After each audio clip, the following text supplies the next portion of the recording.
This is Back Roads of Illinois, server to farmers and ranchers in central Illinois and the Midwest. Today's edition of Back Roads of Illinois. We were bringing you lasted for farming sources and information sponsored by AgriGold. We were glad you're here on a Thursday. I am Cesar Delgado. I am your host of today's program. We were talking about the commodities markets with John Heinberg from TotalFarmMarketing.com. On Monday at 11 Central Time on the Planting Intention Report from USDA, the Markets Club podcast with Dr. Anderson from Texas A&M and Josh Leanville from StoneX. Kurt Kimmel from agmarkets.net is available for right now on the Back Roads of Illinois on YouTube. Otherwise, this is your rural news sponsored by AgriGold. There is a blizzard warning for Nebraska to Iowa, and severe weather is in central Illinois because the part of this system has been a heavy snow in Nebraska. It was halted to I-80 in Nebraska. American Soybean Association is underway in Washington, D.C. for right now with lawmakers from the farm states. American Soybean Association is echoing about the Farm Bill and biofuels. Next week will be the National Corn Growers Association, their turn in Washington. Finally, next week will be the Planting Intention Report on Monday and the Grains World Stock from the USDA. That has been your rural news for this afternoon. This is your commodities markets for this afternoon, sponsored by Kyle Bumstead from Allendale Incorporated. The grains markets are up for today than yesterday. May corn is up at 5 to 10 cents. July corn is up at 3 to 6 cents at the half.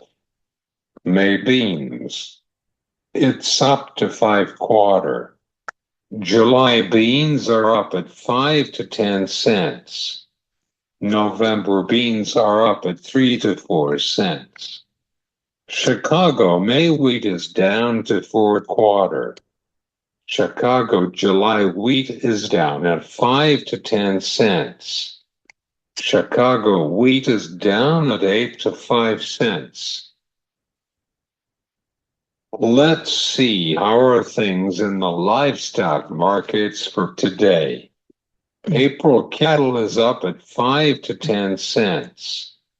June cattle is up at 3 to 6 cents. April feeder is up at 5 to 9 cents on quarter of a day. May feeder cattle is up at 4 to 5 cents. July feeder cattle is up at 3 to 6 cents. April hogs is up at 3 to 6 cents. June hogs is up at 4 to 6 cents. This has been your commodities markets update for this afternoon.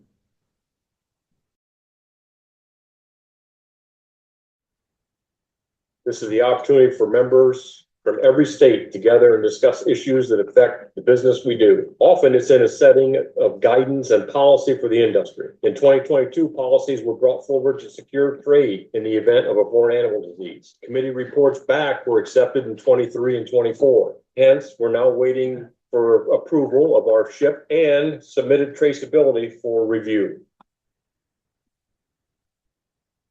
The nppc has now the new president, Dwayne Stelter. He looks forward to seeing new presentation of nppc like Prop 12 in California and the Farm Bill. Making sure our producers are aware of what our staff is working on daily in their behalf. and to secure their business at hand, but fully aware of all the items coming down the road, so we are prepared. This is important not only for their knowledge, but so that they see what they are getting for their investment. Statler want to have leadership on the organization of decision-making to producers in the industry.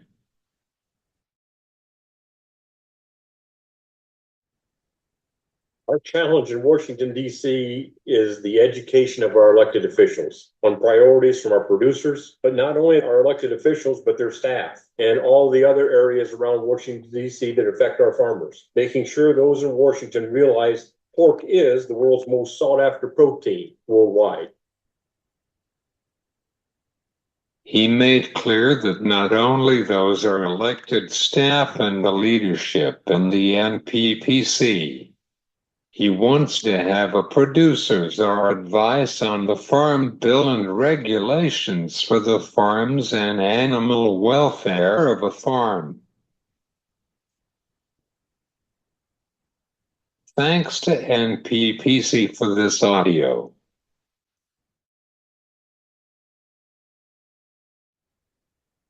What's impact on the corn markets for right now with the tariffs? We'll have a conversation about that with John Heinberg from TotalFarmMarketing.com. Hey, John, long time no see. How are you today? I am doing very well. I've actually been a couple weeks away from talking with you. My voice is finally healthy. I've been basically sick for about a month and a half, it seems like, in terms of my talking. So, but got a good voice for you today. So let's get right to her. What is your position on the corn markets, especially with these prices for right now? Well, we're recording this a little bit before the close here on Thursday afternoon, and we got a nice day going in the corn market. And some of that, again, continues to be triggered by strong demand. And we saw export sales today, solid number, top end of the range again. So we continue to see the U.S. corn be in high demand. So this market's anticipating somewhere down the line that we're going to see some adjustments off that demand side of the equation, off that carry out into the demand side of the equation. It'll probably be a combination of both exports and even ethanol grind as that continues to run ahead of pace. So last couple of days here, we've started to see some money flow back into that July contract versus those deferred months. As we get ready for the planning prospective plans report here, grain stocks at the end of the month, this market might start balancing that out, saying, hey, we're going to have a tight corn supply, potential big acres, and we're seeing that get reflected in the spreads. So that's a good sign when you see that buying in those spreads, that the corn market can, have a little bit of strength in it here. So expect things to stay a little bit choppy going into that report, but at least today we got some nice money flows. We're getting that May contract back up to that 470 window. How is the beans futures for this midday session, John? Soybean market's finally getting a little buying strength. We were softer most of the morning, but as the corn market's kind of starting to get a little bid, we're seeing a little bit now move into those May beans, a couple pennies higher on the day.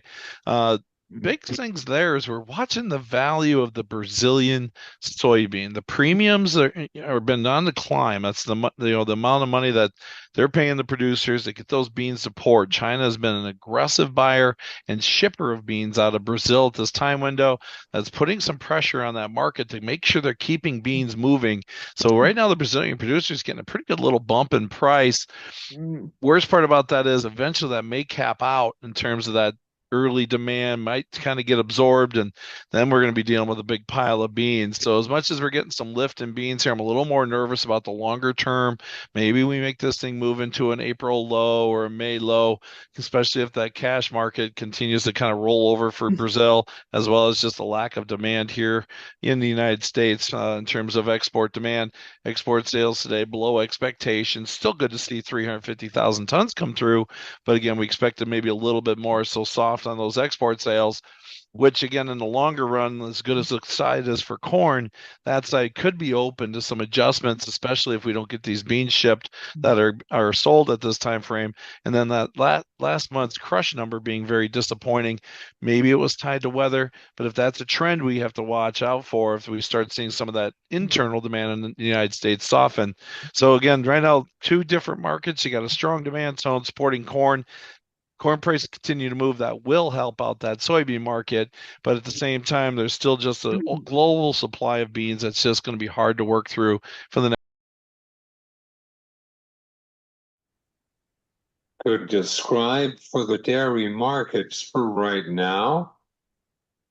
Dairy markets have been a very tough spot, maybe influenced more by those tariffs on Canada and Mexico than anything else. And we continue to see cheese prices just struggle. We're looking at blocks $1.60 today, barrels $1.50.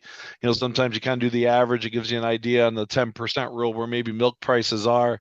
I look at milk prices at $16.95 today, and that almost looks a little bit expensive. Unfortunately, given some of those numbers that we're seeing out there, we thought this market maybe found a little bit of a bottom. We quickly put new lows in here a couple days ago.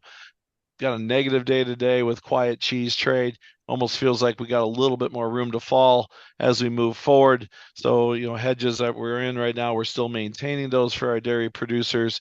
But again, the milk market just looks a little bit tough right now, especially in a window where maybe start seeing production ramp up as we start bringing in some springtime weather. How is Class 3 milk? Again, Class 3 milk is way oversold at this time frame, but way off its highs. 1st of February, we're talking $20 a hundredweight for April milk. Today, we're at $16.96, so we've lost over $3 in terms of that value. A lot of that, again, is concerns regarding the tariff action, especially with Canada and Mexico. Now, as we get closer to April 2nd, we'll see how that all shakes out. We'll have to go through all this again in terms of the tariffs between those countries.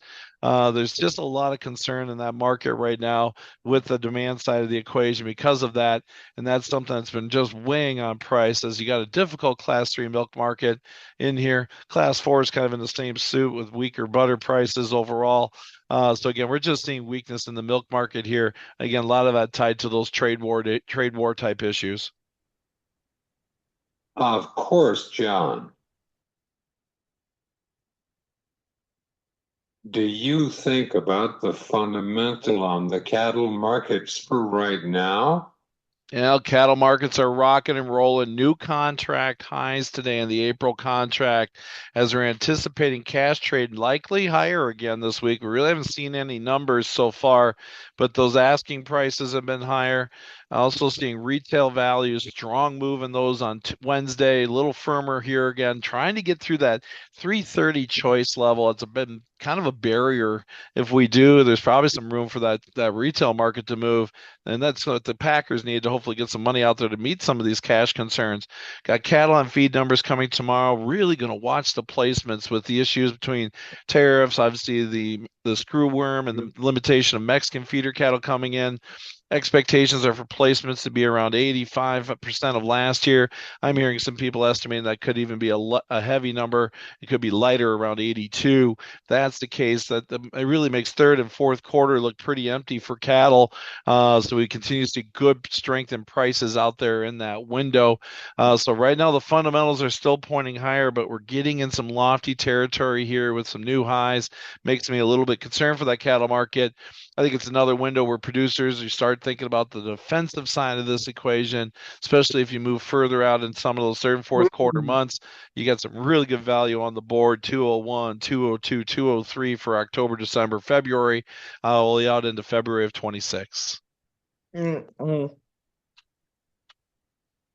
Likely can we set into 90 with the feeder cattle for next week? Seems definitely a possibility between the strength in the live cattle and where we are. We're just under that at 288 on the March, 288 on the April. We got 290 in the August and later contracts in the back end of this thing. So I don't think that's out of the question. I think even a target of 300 is probably not out of the question here.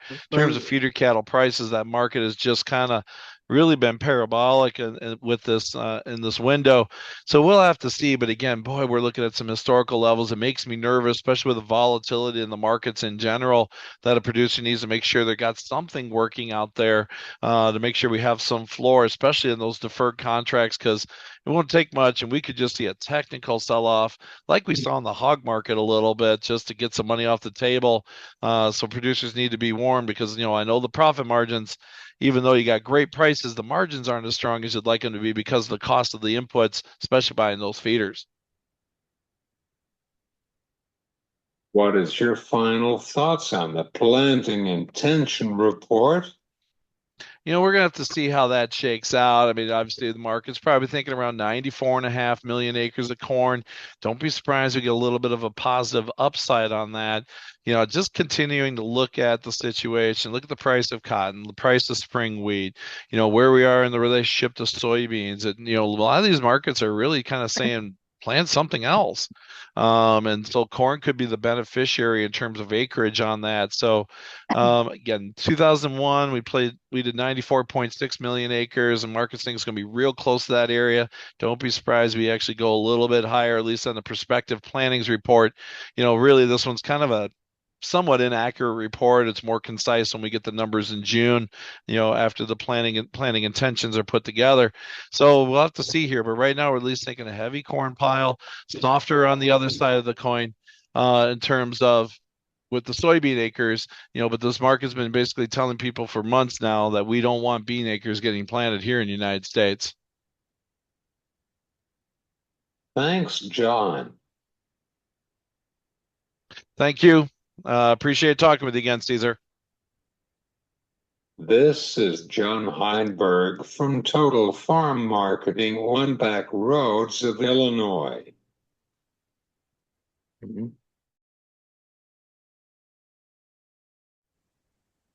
Thanks to John Heinberger from TotalFarmMarketing.com. This has been Back Roads of Illinois. I am Cesar Delgado. You have a good day.